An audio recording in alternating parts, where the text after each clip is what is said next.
Atheist Alliance International podcast. I don't make this stuff up. You know, if you put Jesus Christ first, that he'll look after all your bills. It's not fake, it's faith.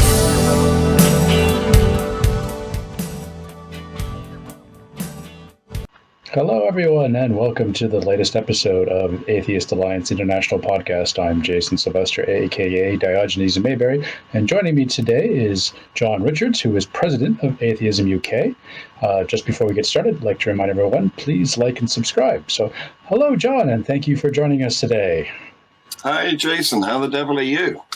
I'm very good, thank you. And you?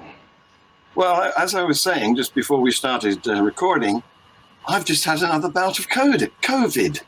Yes, another. It obviously has ruined my ability to speak as well. So you've had it twice, so I think God is punishing you. Yeah, either that or I'm a glutton or something. Yeah. I'm not sure what. I think God is trying to punish us both. So those of our regular watchers who might remember, I was in Phuket a couple weeks ago and we tried to do a live broadcast and we had technical issues. And John and I tried to record then and we were still having technical issues. Yeah. So now you've been sick twice. So I think the universe is trying to tell us something. Must be.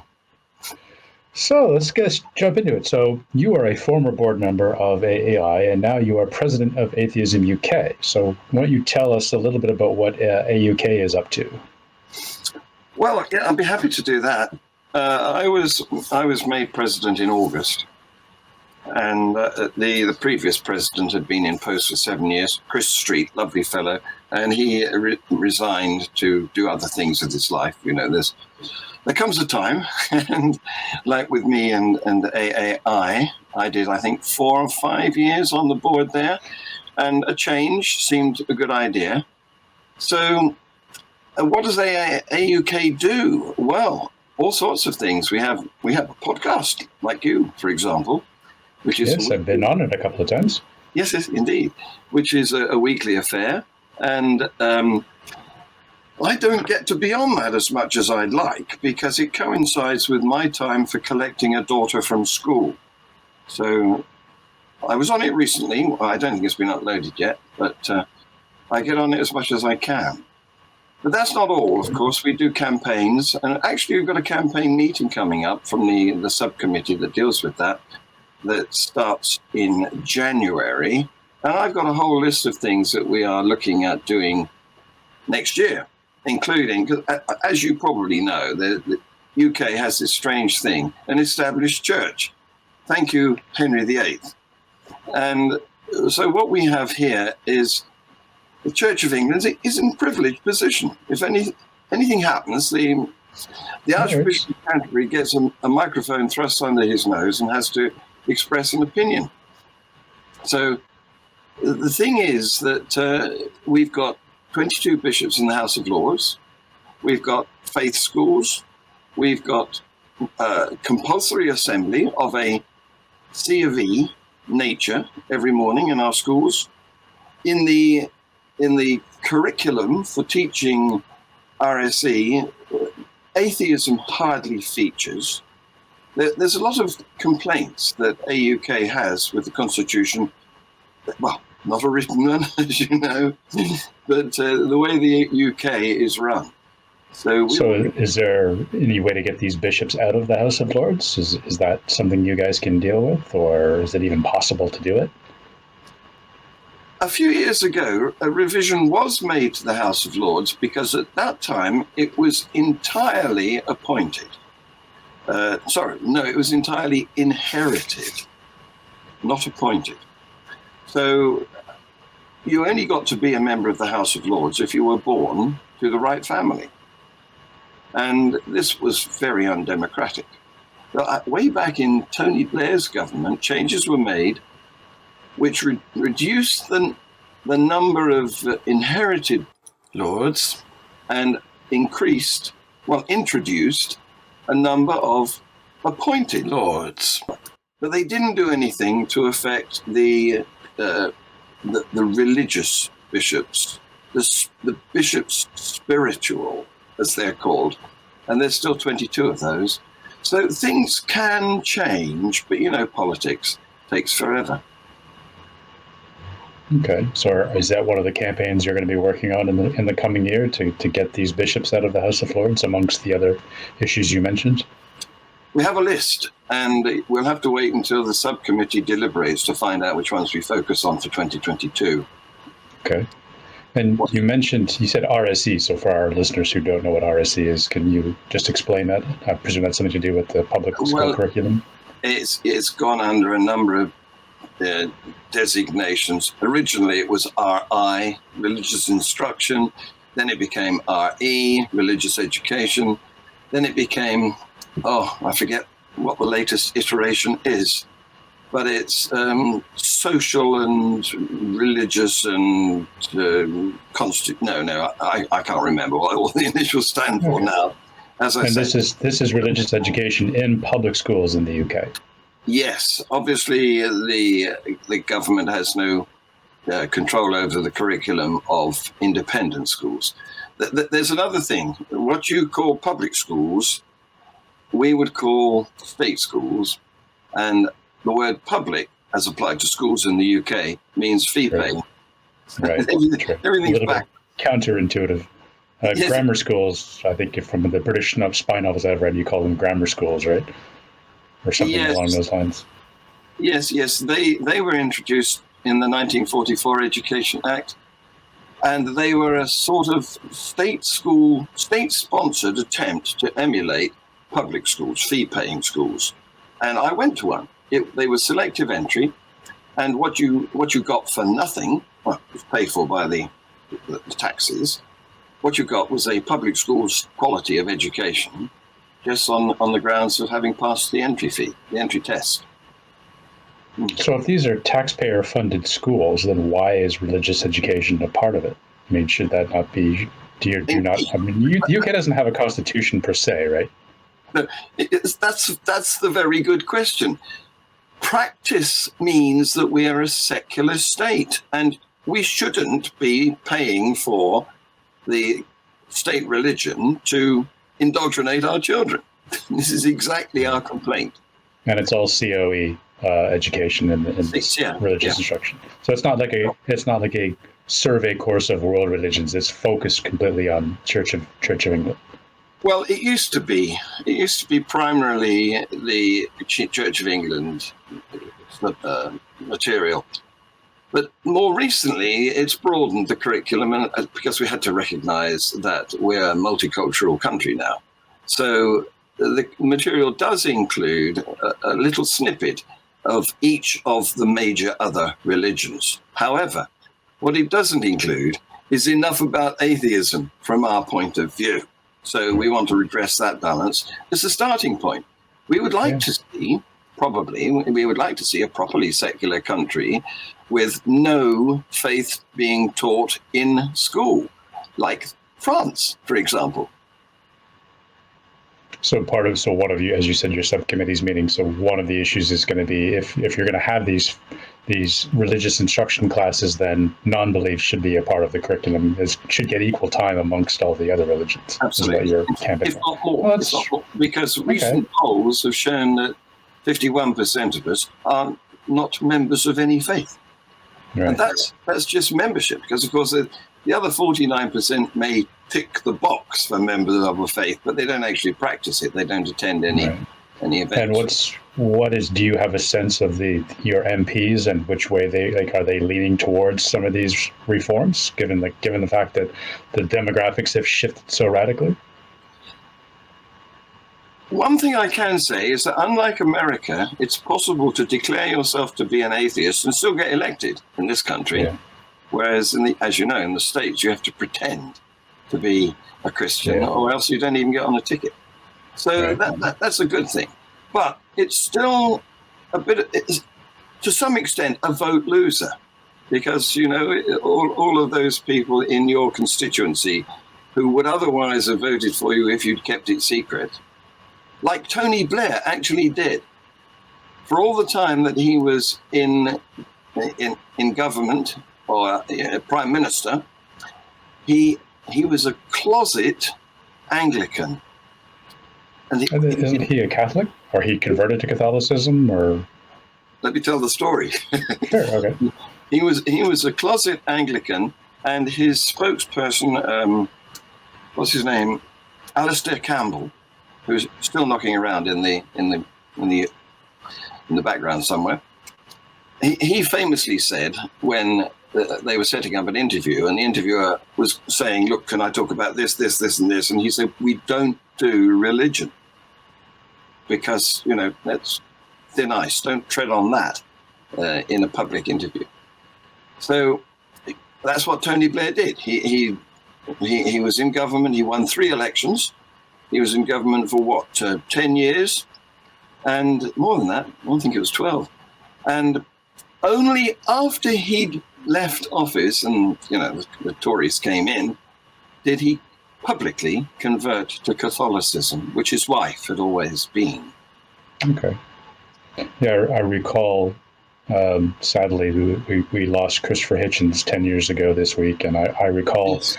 near the end of his life that Tony Blair and Christopher Hitchens had, I think it was an Intelligence Squared debate together. That was quite interesting. Right. Yes. Okay. Yes, it was Hitchmas 2 days ago. Yeah, Hitchmas, yeah. Sad time, and hard to believe it's been 10 years. So the Church of England is privileged, and your monarch is the head of that. So I'm curious, just from my perspective, has Prince William given any indication of his leanings? Like, is he's young and educated? Is he leaning towards atheism, or has he kept that fairly private to himself? That's a family matter. I think you'd have to. He's going to have to wait until the generation dies, I think, before he can express much of a view on that. But he's kept it close to his chest, pretty much. Yes, that would rock the monarchy. Charles is interesting because, of course, he's next in line, and he has said that I think he was interested or influenced a bit, probably by Diana, who came out as saying that she wanted to be the princess for everyone. Well, that wasn't the expression, was it? The people's princess, was how they referred to her at her death. Yeah. So Charles hasn't. He's got some very spiritual views, but he hasn't actually expressed an affiliation towards the established church. Although he has said that he would like to represent other faiths. So he's moving in the right direction. So do you think there would be, as you mentioned, Henry VIII, established the Church of England and made himself the head of the church, but, the society has changed so much that, the demographics have swung so much in the other direction. As you said, even if before the older generation dies, is this going to be like a huge issue in the UK if the monarchs were to give up this role as head of the Church of England? Or do you think nobody would really care anymore except the diehards?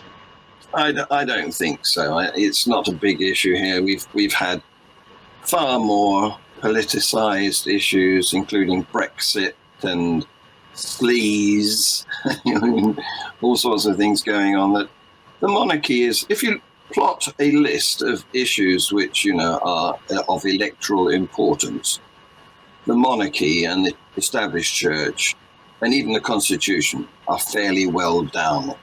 People are interested in the economic situation rather than that. Right, as mostly they are. Okay. So are there any other big issues that you guys have got on deck for 2022 you want to talk about, or you want to wait until the subcommittee or is there like something really burning, some hot topic that would be of interest to people? Am I allowed to plug my personal latest project? Sure. I was going to get to that. I want to wrap up the AUK business, and then we can go into your stuff. AUK, I'm available for talks and debates. I've already done some up and down the country, and we have a great team of guys who I'm very pleased to be working with. And they're also all available. Come on our podcast, as you have done, Jason. Everybody's welcome. We've got male, female, and in between members on there, and it's worth having. It's a good time. Okay, so on your own things, you've got a couple of podcasts. You've got your Global Atheist News. So how is that going? Are you picking up some steam with that? I've been doing Global Atheist News, the weekly news show, since the beginning of this year. So I've got 50, and some odd of them, in the archive, and I've got better at it. If you look back at the earlier ones, you'll see how clunky I was, but I've learned the technology and the software and so on. And so I'm enjoying doing it. I scour the news for all various sources of news to get items which have a religious implication. And I gather clips and images, and I've got a number of different correspondents, including you, Jason, who handle the Roman Catholic side of things very well. There hasn't been much for you to do recently, and the Roman Catholics have been keeping quiet. Yeah. But I've been a bit busy too lately. I've started a new job 2 months ago that's just kept me insanely busy. So yes, I know that too. Yes. Yeah. So it's going well. Yes, I've got some other people who are interested in possibly coming on the team. Yeah. Okay. And how's your viewership? Are you picking up followers with that on a regular basis, or it goes up and down. I get probably it's modest numbers by the big podcasting sites. I get probably an average of about 100 on my site, but it's syndicated. It also goes on the Holy Humanist site, Nuria's own channel. And of course, because she's got a vast number of subscribers, it gets more viewers there. So over on her site, it gets 3 or 4 times as many. So this is growing, and I'm pleased. I'm enjoying doing it. Yeah. It's interesting to do sort of a roundup of stories that are around the world in different faiths and different countries. So I like the format. It's an interesting way to pull it together. So thank you. Yeah. Especially, like with the Catholics, because the Catholics are all over the world too, and they're usually up to some naughty business somewhere in the world. Exactly. Yes. There's always, I say always, there's almost always something to report on the Catholics every week. There's usually something to report on the Muslims, and then there's things going on with the Hindus, and we even get odd items from places like Australia, which you would think are fairly quiet from a religious point of view. Yeah, we've had a couple of Aussie guests on the show the last, I think 3 or 4. We've done 3 or 4 episodes with Stella, one of our board members, who's on the Rational Society, and we had a couple of former Pentecostalist podcasters, and the image of Australia that's like this sort of freewheeling liberal, and yet the Pentecostals seem to be in charge, including their prime minister. So they've got. They were telling me that they actually have Christian chaplains in the public schools, so similar to the UK issue with publicly funded Christianity being pumped into the schools. So that's right. Yeah, Australia. It's strange. I was really shocked to learn that. So. Well, in this week's Global Atheist News, GAN for short, we've got a couple of items from Australia. One is that a councillor has refused to stand for prayers. There's this council that holds opening prayers for every meeting, and he is requested to stand, and he steadfastly sits throughout. And the other one is about a school which has decided to unilaterally abandon the requirement of the syllabus to present, what do they call it? It's not RSA, religious, their version of religious lessons. And so there's a letter being written to the Minister of Education of Western Australia requesting that instead of making attendance at these lessons an opt-out for parents whose children they don't wish to be indoctrinated, they should turn it around and make it an opt-in so that everybody has actual control of what their children get taught. And the argument is that they're wasting time, which could be better spent on real lessons. Right. Yeah, it sounds like an interesting way to do it. So, any other interesting GAN news lately? Well, watching tonight. I say tonight in 8 hours. No, 10 hours time. It goes live. It's scheduled. It's up there now, waiting to go live in 10 hours' time. Yep. Okay. And you have another podcast as well. Yeah, the other show I do every week is called Free Thought Hour, and I'm going to present this interview as this week's Free Thought Hour because it's a reversal. Usually it's me in your seat and the guest, a victim, in my seat who is being grilled.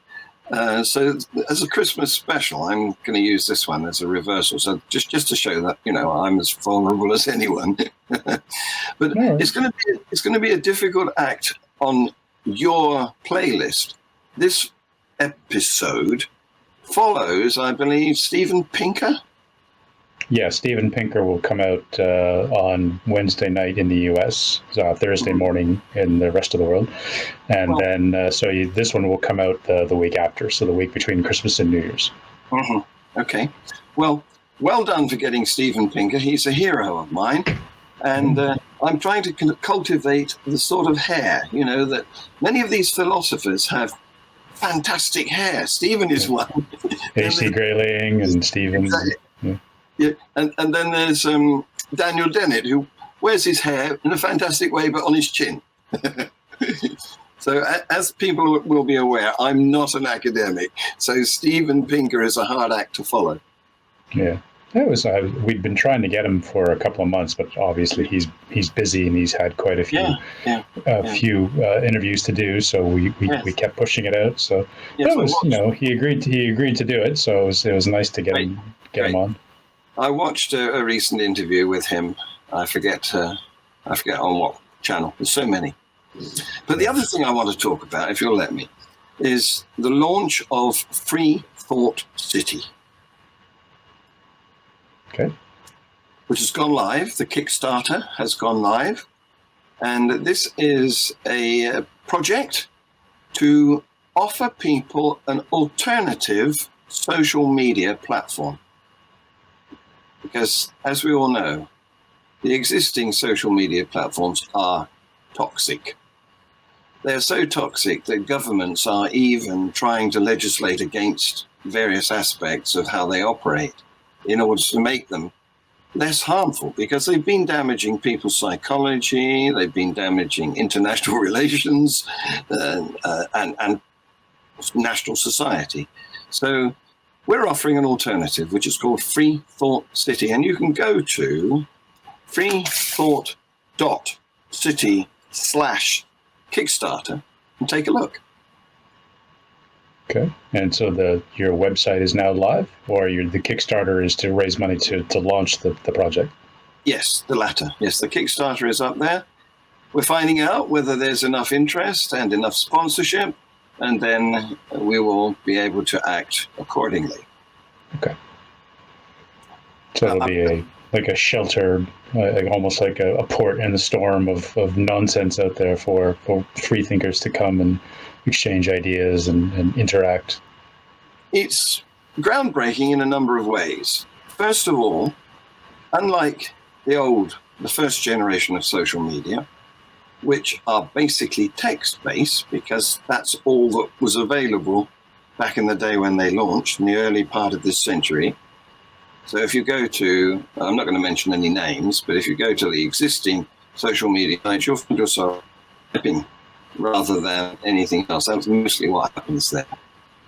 But Free Thought City is an audio-visual experience. So you will use your device, whether it's a phone or an iPad or whatever, because it's meant for mobile devices rather than desktop computers, although of course it'll work on those. But the idea is that you should have this with you and be able to connect in this virtual city.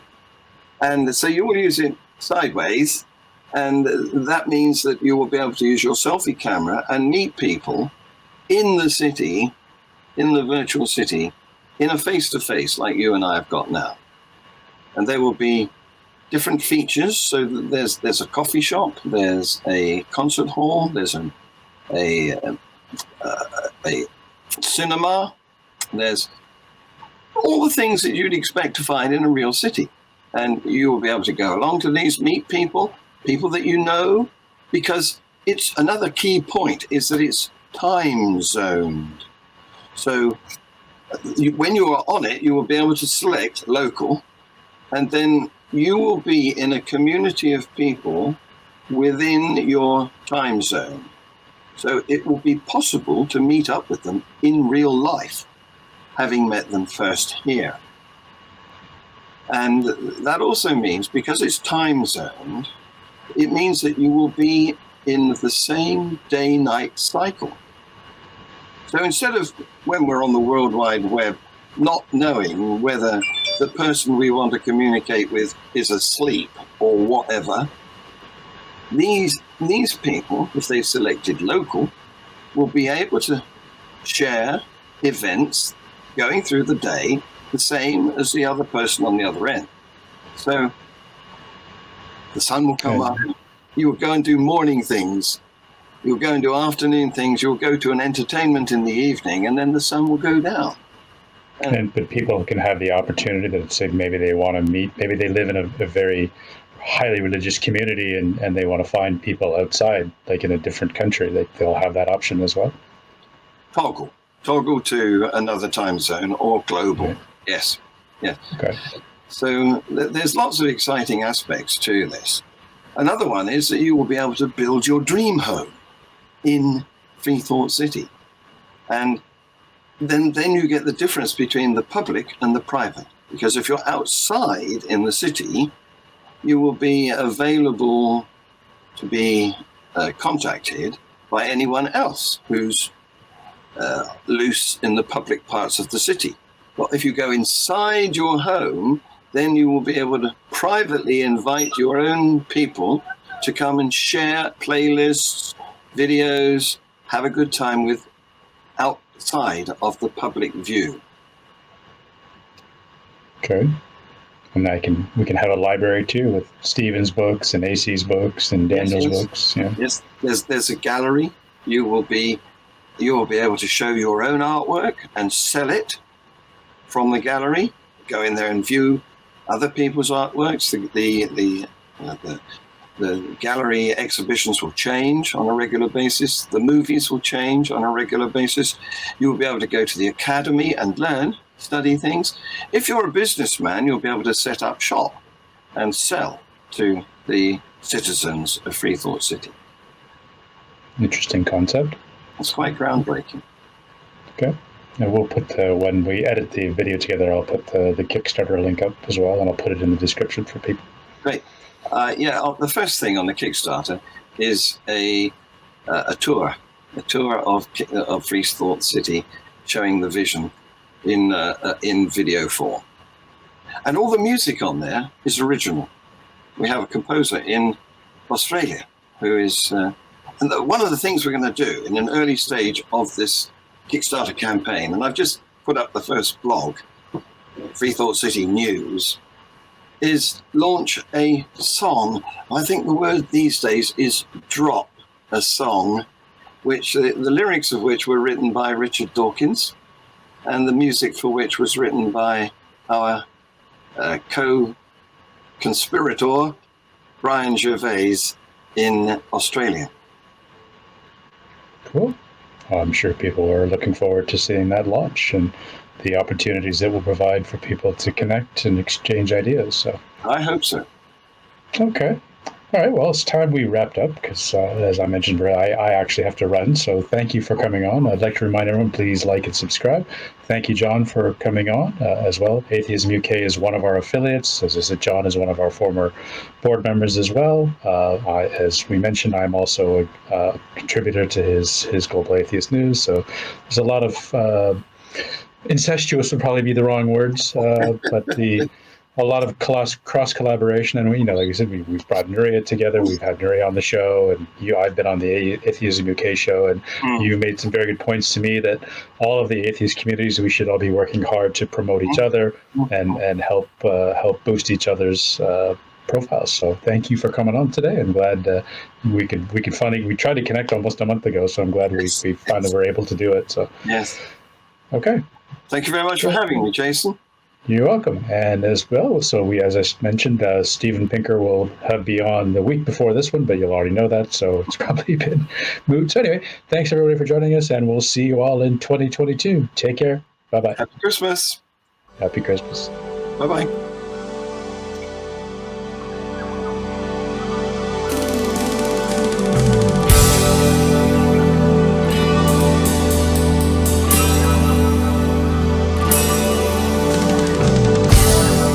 Okay, thanks for listening, and don't forget we're on YouTube, so follow us on YouTube. Just search for Atheist Alliance International, and please subscribe and hit that notification bell. We're also on all of your favourite podcast platforms, so make sure that you follow us on there as well. See you next time.